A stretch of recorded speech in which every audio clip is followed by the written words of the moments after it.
ये ब्राह्मण जीवन इतना दुर्लभ है, जिस जीवन में तुम भगवान के मददगार बनते हो। भगवान हमसे कुछ चाहता है, ये कभी पहले सोचा था क्या? हमने यही सोचा था कि भगवान से हम कुछ लेवे लेवे लेवे।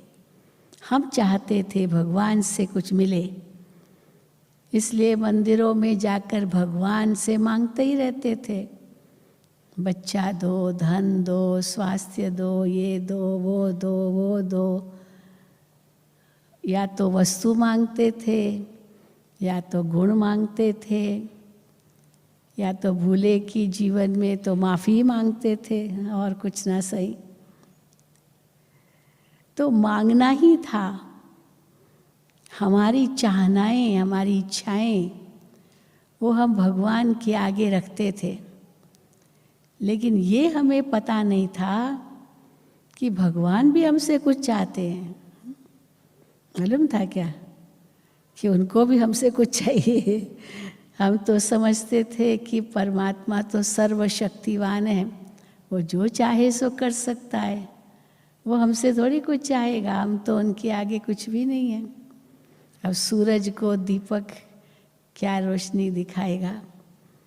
कहाँ सूरज, कहाँ दीपक? तो हम तो दीपक की तरह है, वो तो सूरज की तरह है। तो हम क्या मदद कर सकते हैं भगवान को? ये तो कभी नहीं सोचा था। भाई सोचा था किसने? जिसने सोचा था हाथ उठाओ भाई। नहीं, सोच सकते भी नहीं है। लेकिन अब ये सोच ज़रूर चलता है, भगवान हमसे कुछ मदद मांग रहे हैं। और क्या मदद मांग रहे हैं? बच्चे, पवित्र दुनिया स्थापन करनी है, स्वर्ग स्थापन करना है, नई दुनिया सतयुग लाना है इस धरा पर। और उसमें तुम बच्चों की पवित्रता की मदद चाहिए। ये सबसे पहली मदद चाहिए, क्योंकि आपकी पवित्रता से ही ये जग पवित्र बनेगा। और क्या मदद चाहिए? आपके तन की, आपके मन की, आपके धन की। परमात्मा को मदद चाहिए।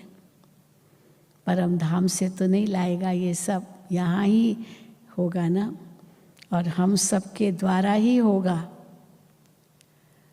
तो ये मदद भगवान को चाहिए हमसे।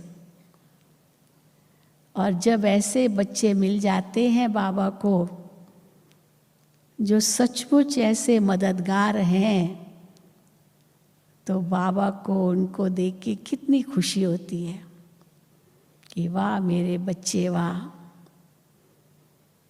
आज बाबा ने लौकिक पिता और पारलौकिक पिता की भेंट की ना। कुछ कुछ समानताएं तो है। हर एक पिता अपने बच्चे को देख के कितना खुश होता है। हर एक पिता चाहता है मैं अपने बच्चे को कुछ दूं, परंतु वो लायक भी तो हो ना। हर एक बच्चा ये भी चाहता है कि मेरा बेटा मेरा मददगार बने।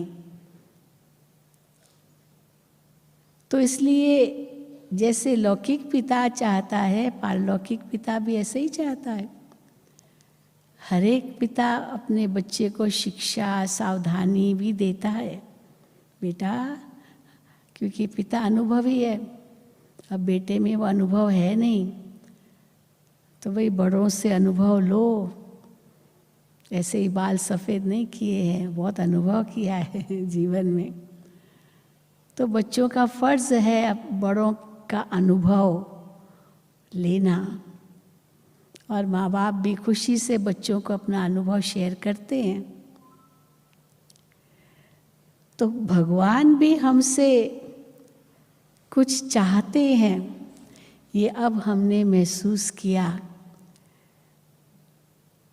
तो इसीलिए पहले क्या सोचते थे और अब क्या सोच में परिवर्तन आया, वो महसूस हुआ। और उस अनुसार हम अंदर में एक संकल्प करते हैं कि हाँ बाबा, हम आपका नाम अवश्य रोशन करेंगे। आप जो हमें कहेंगे हम अवश्य वो जीवन में लाएंगे, धारणा करेंगे, प्रतिज्ञा करेंगे।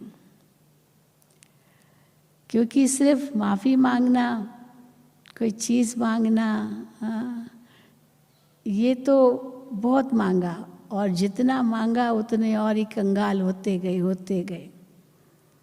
इच्छाओं की तो कोई पूर्ति है ही नहीं। वो परछाई की तरह हमसे दूर ही दूर जा रही, लंबी लंबी होती जाती है, और मनुष्य ऐसे ही मर जाता है और साथ में कुछ नहीं ले जाता है, वो सब वहीं का वहीं रह जाता है। इसलिए बाबा कर्मों पर इतना ध्यान खिंचवाते हैं, क्योंकि अगर हम कुछ ले जाते हैं अपने साथ, वो हमारे कर्म जो संस्कार के रूप में हमारे साथ चलते हैं। और अगर कुछ लाते हैं इस दुनिया में, तो वो भी हमारा भाग्य जो हम संस्कार के रूप में लाते हैं, वही कर्म भाग्य बन जाता है, संस्कारों में समा जाता है, और उसी अनुसार मन बुद्धि भी चलता है। उसी अनुसार फिर आगे का अपनी जीवन यात्रा चलती है।